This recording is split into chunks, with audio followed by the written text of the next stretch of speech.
Deputado Jerônimo, boa tarde, prazer recebê-lo aqui, um velho parceiro, guerreiro, estava de saudade. Por mensagem, né? Mas ainda bem que temos a rede social, porque a última movimentação que eu tentei fazer para ir visitá-la já tem um ano, né? O ano passado, quando estaríamos aí junto numa belíssima programação que o Sucesso no Campo tinha planejado, tivemos que cancelar.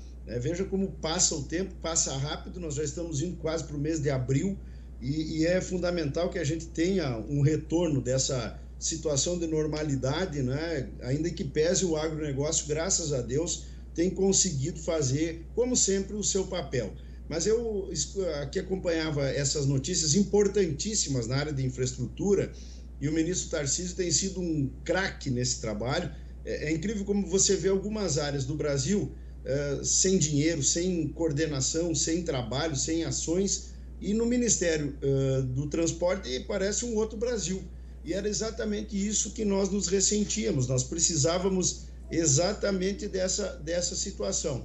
Quando eu relatei a Lei da Liberdade Econômica, uma das emendas que eu acatei, né, foi justamente para criarmos o Documento Único de Transportes. Depois nós tivemos a posição lá do Rodrigo Maia, que determinou que limpasse todo o texto, com o risco de caducar uma das leis mais importantes do Brasil, e eu fiz isso para salvar a lei. Agora estamos aguardando, o secretário Carlos da Costa já está com o texto da Lei da Liberdade Econômica 2, para tratar justamente do ambiente de negócios, né? Que vai ser muito importante, Fabíola, para melhorar a competitividade do Brasil, mas eu transformei aquele Documento Único de Transporte num projeto de lei. E, para minha surpresa, com a eleição agora do Arthur Lira, do Rodrigo Pacheco, eles estiveram com o presidente Bolsonaro e determinaram lá uma agenda com 35 projetos. E um deles é esse projeto de minha autoria, que cria o Documento Único de Transportes. O que quer dizer isto? Nós temos, em alguns casos, cerca de 30 documentos que precisam ser preenchidos e enfim, confeccionados para um frete de um caminhoneiro ou de uma empresa.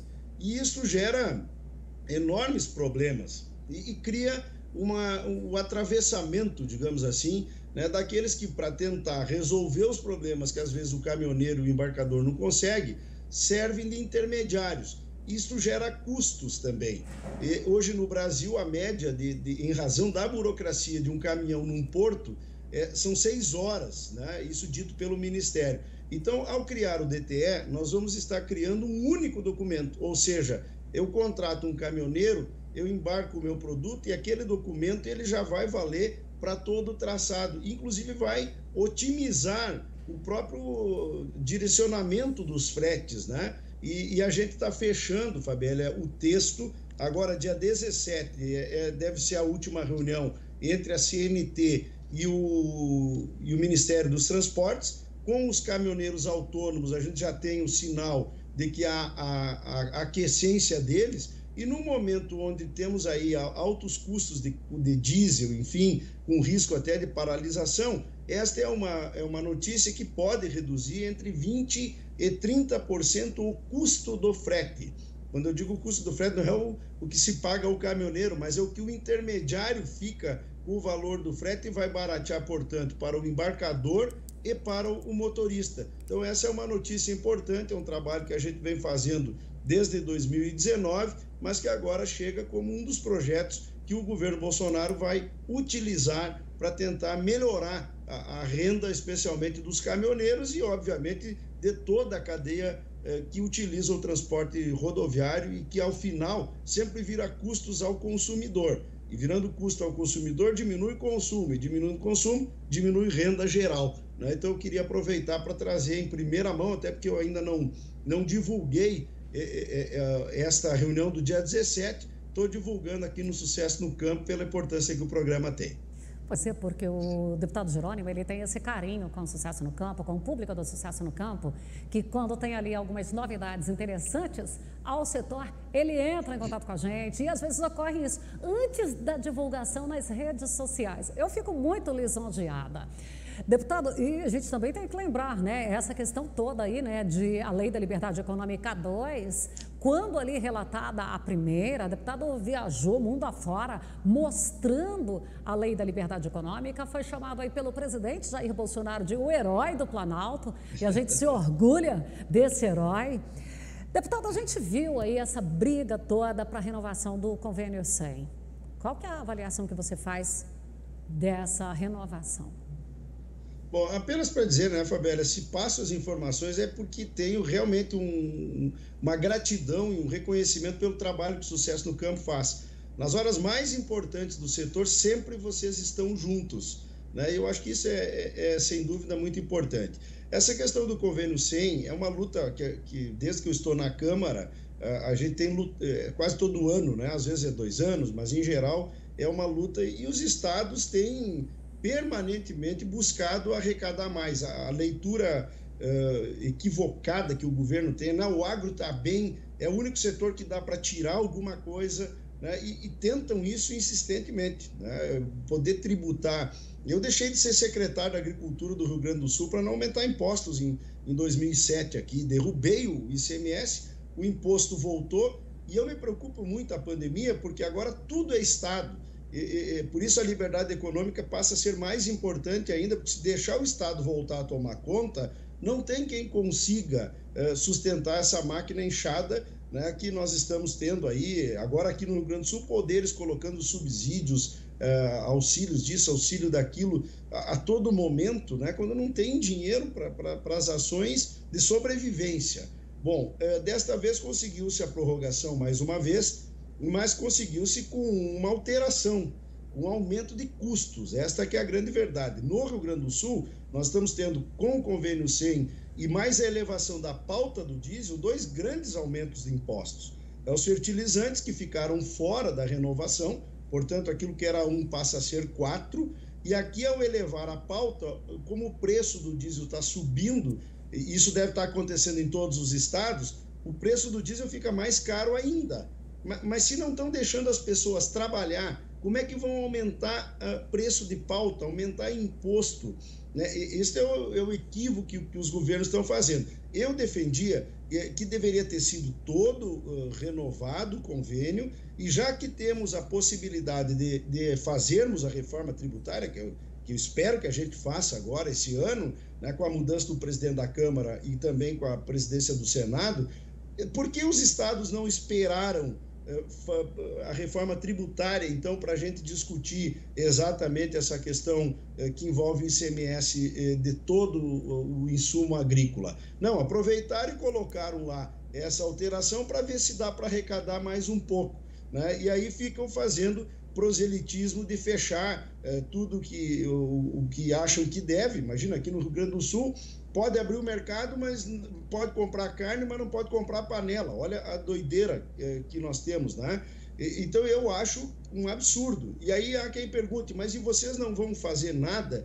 Infelizmente, nós não temos o que fazer nesse momento, a não ser acelerarmos a reforma tributária para tentar corrigir isso justamente lá. Mas foi uma insensibilidade total do CONFAS e, através dele, das secretarias de Fazenda, que, na prática, aumentaram impostos e custos de produção. Por isso que, às vezes, a gente vê, né, o preço do produto está bom para comercializar. Sim, mas o que tem de aumento de custo é assustador. E eu não sei aí, mas aqui no Rio Grande do Sul, além do insumo ter ficado fora, nós estamos com a pauta do combustível, e eu já sugiro que também seja verificado, Fabíola, e tentem mobilizar, porque isso é uma decisão administrativa do governo. Elevar mais o diesel, como estão elevando aqui, nós vamos tirando cada vez mais renda e giro na economia, porque o dinheiro não circula no comércio, vai para dentro do cofre do Estado, e aí o que é pior, ao invés de arrumar os hospitais, como paramos o ano inteiro passado para organizar os hospitais, acabam gastando em outras coisas e trancando a economia porque não arrumaram a questão da saúde. Deputado, às vezes as pessoas acham que o arroz está caro. Nós acompanhamos, especialmente você aí bem de perto, os arrozeiros numa situação dramática. O consumidor pagando alto e no meio do caminho a gente tem essas brigas permanentes para que não subam a pauta dos impostos. Fabélia, essa questão, eu volto a dizer, é característica de um país que não tem uma estratégia em cima daquilo que é a sua grande vocação, que é justamente o setor produtivo primário, o agronegócio, né?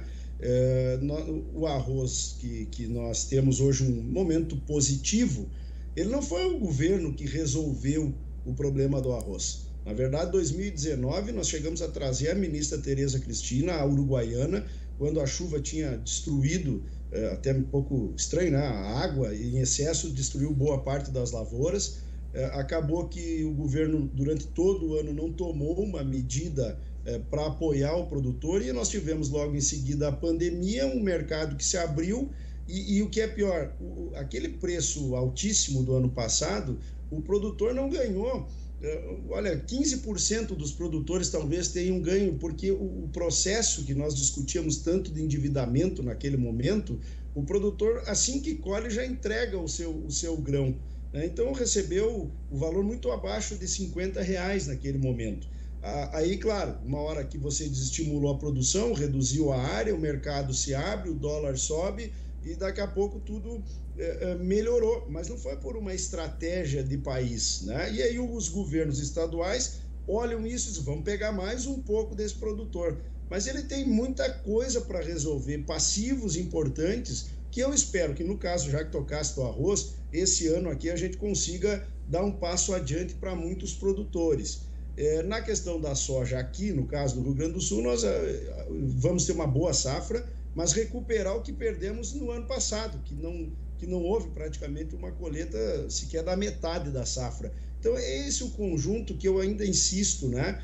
Nós precisamos entender que os mercados estão se abrindo, mas nós temos que ter estratégia de abastecimento interno e de atender as demandas internas e externas. Senão, a gente deixa que o mundo compre o nosso produto e não nós vendamos aquilo que profissionalmente e competentemente produzimos e que poderíamos transformar numa rentabilidade muito melhor. Para você que nos acompanha pelas redes sociais, para você que está chegando agora, nós vamos concluir com o deputado Jerônimo Gergen sobre essa questão, que nós acabamos de um assunto que puxou outro, falamos lá do arroz, que tem passivo, e quando fala de passivo não tem jeito de não lembrar do Fundo Rural.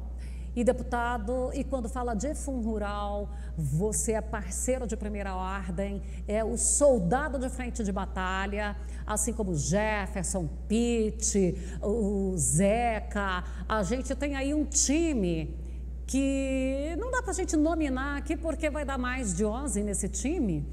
E eu fico muito honrada, muito orgulhosa desse time, que a gente viu todas as batalhas. E tem aí previsto para o dia 22... mais uma mobilização, porque tem mais um julgamento, dia 22 de abril. É isso, Fabélia, e sucesso no campo, né? Porque em vários momentos, quando muitos desistiram, outros trocaram por cargos, né? Aquela promessa de campanha, você nunca deixou de lembrar isso. E eu não tenho dúvida que esse assunto não está resolvido. Aliás, nesse momento, tem uma possibilidade de uma renegociação para aqueles que devem até 60 salários mínimos, e aí vale para ITR, dívida ativa. É importante também o produtor estar atento a isso, né? Isso aí é através do FIAGRO? Desculpa? É através do FIAGRO, isso que você está falando? É porque acaba de chegar aqui a pergunta do Jânio Zeferino, falando que está na hora de retomar a discussão da securitização de dívidas rurais através do FIAGRO.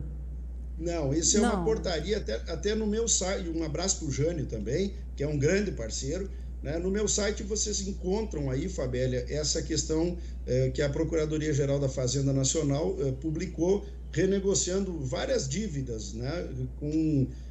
Com a Fazenda. Então isso é importante, envolve o Fundo Rural e ITR ali também. Mas a promessa do fim do passivo do Fundo Rural, ela não foi cumprida. E acho, lamentavelmente, que se depender do governo federal, ele não cumprirá, né? Não cumprirá por esta leitura, uma coisa na campanha, outra coisa depois, né? Agora o agro está bem, não vamos mexer nisso aí. Mas nós não desistimos de lutar. O ano passado mesmo, eu entrei em contato com o ministro Toffoli, tive uma reunião com ele, e quero agradecer o suporte do Jânio, do Jefferson, do Pitt, que você falou tecnicamente aqui.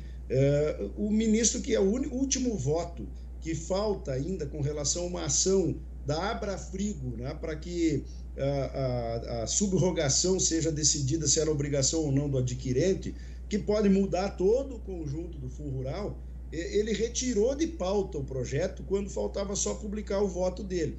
Nós entendemos que isso é um bom sinal, porque se fosse para ele ser contra a ação, ele já tinha publicado o voto, né? E marcou agora para o dia 22 de abril. Então, nós estamos buscando uma agenda novamente com ele. Foi decisiva a mudança da presidência da Frente Parlamentar Agropecuária. A gestão anterior queria que o produtor pagasse o Fundo Rural, era claro, era notório, tudo que pôde fazer, tentou fazer e às vezes até conseguiu. Agora o deputado Sérgio Souza é sensível a rediscutir, inclusive na reunião semana passada ele já voltou a colocar esse assunto em pauta. É bom que o produtor saiba disso também. Então nós estamos tentando para fazer com que o STF faça o que fez com a Lei Candir, né? Ao invés de tomar uma decisão para lá ou para cá, fez um acordo e resolveu o problema. Nós queremos que agora o ministro Toffoli ajude a fazer esta composição, que pode ser a própria remissão, né, fazendo justiça, porque o próprio STF é que fez essa injustiça. E o produtor, depois da decisão tomada, está pagando tudo em dia. Então não é justo que se cobre dessa maneira distorcida como acabou ficando o problema. E portanto, dia 22 é um dia, no meu ponto de vista, cabal, decisivo, né? Porque se não pudermos acertar ali, juridicamente, provavelmente não teremos mais o que fazer. E politicamente eu não vejo o governo querendo resolver da forma como prometeu e como nós esperávamos. Então, vamos mobilizar realmente para que o STF seja sensível e ajude a fazer devolver a justiça aos produtores que não devem esse passivo, né, e que, portanto, se for cobrado como querem, quebrará muito produtor e muita empresa agrícola no Brasil vinculada à aquisição de produtos agrícolas, né, que são os adquirentes, como nós chamamos no debate do Fundo Rural. Bom, então fica aí essa vamos dizer assim, um chamado já para o dia 22, né? Audiência no STF, mobilização. E falar em mobilização, hoje pela manhã, a BR-153 ali que dá aquele acesso de Goiânia para Anápolis, o pessoal fechou, foi um bloqueio geral, manifestando contra o lockdown, contra o fechamento do comércio, porque o comércio já não aguenta mais, não está suportando mais esses decretos, viu, deputado? E na verdade a rede social funciona, hein, Fabélia? Vamos intensamente aí mobilizados pela rede social pedindo justiça ao STF. E pode contar com sucesso no campo sempre, deputado. Muito obrigada pelo seu carinho, pela sua atenção mais uma vez. É isso aí. Contem também sempre comigo e muita força, né? Eu estou aqui ao vivo e acabo de receber mais uma triste notícia, né? Um amigo de Taquara que acabou de falecer de Covid aqui. Olha, isso tem sido bem complicado, né? E nós temos que tocar a vida. E uma homenagem também, se você me permite, apenas aqui a uma produtora, né, lá do Alegrete, que ontem fomos surpreendidos tristemente, né? Ela que é esposa do Cláudio Faco, não morreu de Covid, mas explodiu o fogão e explodiu a casa dela, uma lutadora da lavoura orizícola, sempre junto nos eventos, sempre junto a fazer a minha homenagem aqui para ela, que merece, e a toda a família Faraco, o nosso abraço, né? Que perdemos uma lutadora e ainda é o mês da mulher, então fazer essa deferência aqui, Fabélia.